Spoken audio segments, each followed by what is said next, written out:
कि ज़िंदगी का सफ़र है ये कैसा सफ़र, कोई समझा नहीं, कोई जाना नहीं। तो यह अपने सफ़र का मतलब कि ये अपने पीजी के सफ़र का वर्णन करने के लिए, अपने शब्दों में बयां करने के लिए आ रहे हैं doctor Kamal Kava. Please welcome.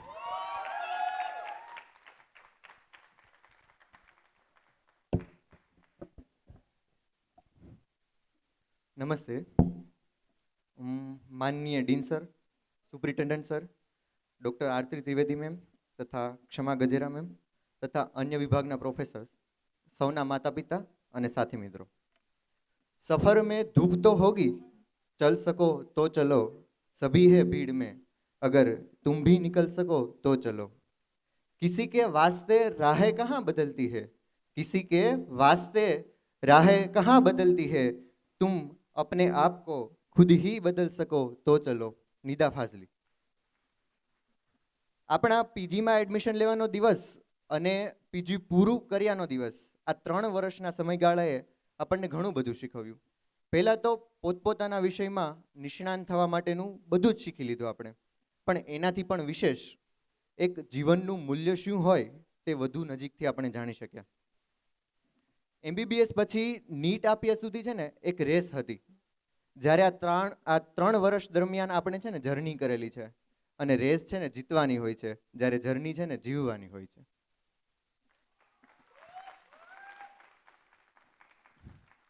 કિનારે પહોંચવું કંઈ સહેલું નથી હોતું, કિનારે પહોંચવું કંઈ સહેલું નથી હોતું, દરિયાના મોઢે પણ ફીણ આવી જાય છે. અને પીજીમાં એડમિશન લઈ અને પૂરું કરવું એ આપણા બધા માટે એટલું તો સહેલું નહોતું જ. વોર્ડના કામો માટે રાતભર સતત જાગવું, અને જાગ્યા પછી દિવસે પણ સૂવાનું તો નહીં જ, ફરી બીજી રાત પડે અને ફરી બીજો દિવસ. હા, સૂવાનું મળે ને ઇમરજન્સીના ટેબલ પર, બ્લડ રિપોર્ટ્સ અથવા તો બ્લડ બેંકમાં જઈએ ત્યારે તેની પાળો પર, અથવા તો કોઈ પણ વોર્ડના ખાલી ખાટલા પર, જેથી કોઈ દર્દી સમજી અને આપણને ઉઠાડે નહીં. ભૂખ્યા રહેવું એ આપણી આદત બની ગઈ હતી. આમ તો ઉપવાસ જ ગણો ને. હા, સમય બચાવી અને સવારનો નાસ્તો કઈ રીતે કરવો, ચાલતા ચાલતા શીંગ, ચણા, બિસ્કિટ જે મળે તે જમી લેવાનું, એની આવડત પણ આપણામાં આવી ગઈ. અને ચા જે પીતા હોય એના માટે તો કેમ ભૂલી શકાય. ચા વાળો વોર્ડમાં આવ્યો નથી કે આપણે કહીએ અમારી પણ મૂકજો ને. અને એ જ ચા વોર્ડના ટેબલ પણ આપણી રાહ જોતી બેસી રહે, ક્યારેક સવારની બપોર તો ક્યારેક બપોરની રાત. ના આપણે ચાને જોઈ શકીએ કે ન ચા આપણને જોઈ શકે. અને આ બધું તો હતું જ, એમાં વધુ શીખવા માટે આવ્યો કોરોના. અને આપણે ગર્વથી કહી શકીએ કે હા, હું કોરોના કાળનો રેસિડન્ટ છું, કે હા, હું કોરોના કાળનો રેસિડન્ટ છું. મેં ઊભા ઊભા અડીખમ માણસને ઢગલો થતા જોયા છે, મેં સંતાનો માટે મા બાપને અછૂત ગણાતા જોયા છે, મેં દર્દીઓને એકબીજાને આંસુ પાતા જોયા છે, મેં હજારોની લાશોના થપ્પે થપ્પા જોયા છે. હા, હું કોરોના કાળનો રેસિડન્ટ છું. મેં જોઈ છે લાશોને લાઈનોમાં લાગતા, મેં જોઈ છે લાશોને લાઈનોમાં લાગતા, મેં જોયા છે સ્ટ્રેચરોને આમ તેમ ભાગતા, મેં જોયા છે લોકોને મને થપ્પડ મારતા, અને મેં જોયા છે લોકોને મને પગે લાગતા.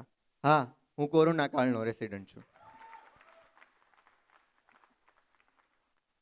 મેં જોયા છે ડોક્ટરોને ભૂખ્યા તરસ્યા ભાગતા, મેં જોયા છે ડોક્ટરોને પ્લાસ્ટિકની જેલમાં ભીંજાતા, અને મેં જોયા છે ડોક્ટરોને કોરોનાના તાવમાં તપતા, અને મેં જોયા છે ડોક્ટરોને લાચારીમાં રડતા. હા, હું કોરોના કાળનો રેસિડન્ટ છું.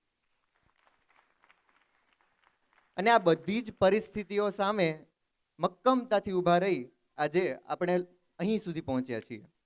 અને આપણે ખરેખર ભાગ્યશાળી છીએ કે એવા વ્યવસાય સાથે જોડાયેલા છીએ કે જેમાં પૈસાની સાથે સાથે આપણે આશીર્વાદ પણ કમાઈ શકીએ.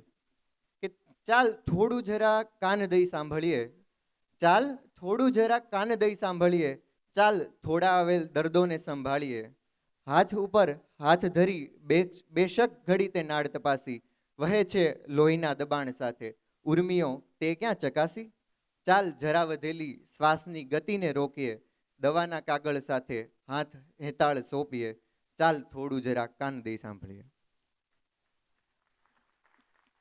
આ બધું જ શીખવવા બદલ આપણા પ્રોફેસર્સ, આપણા સિનિયર્સનો આપણે જેટલો આભાર માનીએ તેટલો ઓછો છે.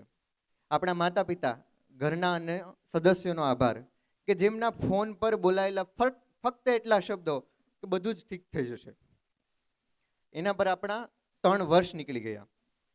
એમણે પણ આપણી સાથે જ માસ્ટરમાં એડમિશન લીધું, એમણે પણ એટલી જ મહેનત કરી અને કદાચ એ પણ આજે આપણી સાથે માસ્ટર્સ બન્યા.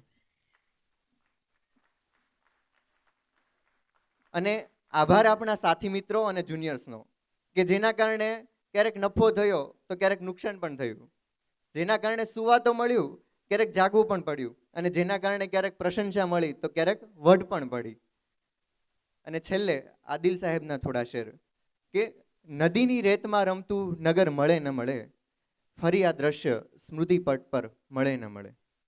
ભરી લો શ્વાસમાં એની સુગંધનો દરિયો, કે ભરી લો શ્વાસમાં એની સુગંધનો દરિયો, પછી આ માટીની અસર મળે ન મળે. પરિચિતોને ધરાઈને જોઈ લેવા દો, પરિચિતોને ધરાઈને જોઈ લેવા દો, આ હસતા ચહેરા, આ મીઠી નજર મળે ન મળે. રડી લો આજ સંબંધોને વીંટળાઈને અહીં, રડી લો આજ સંબંધોને વીંટળાઈને અહીં, પછી કોઈને કોઈની ખબર મળે ન મળે.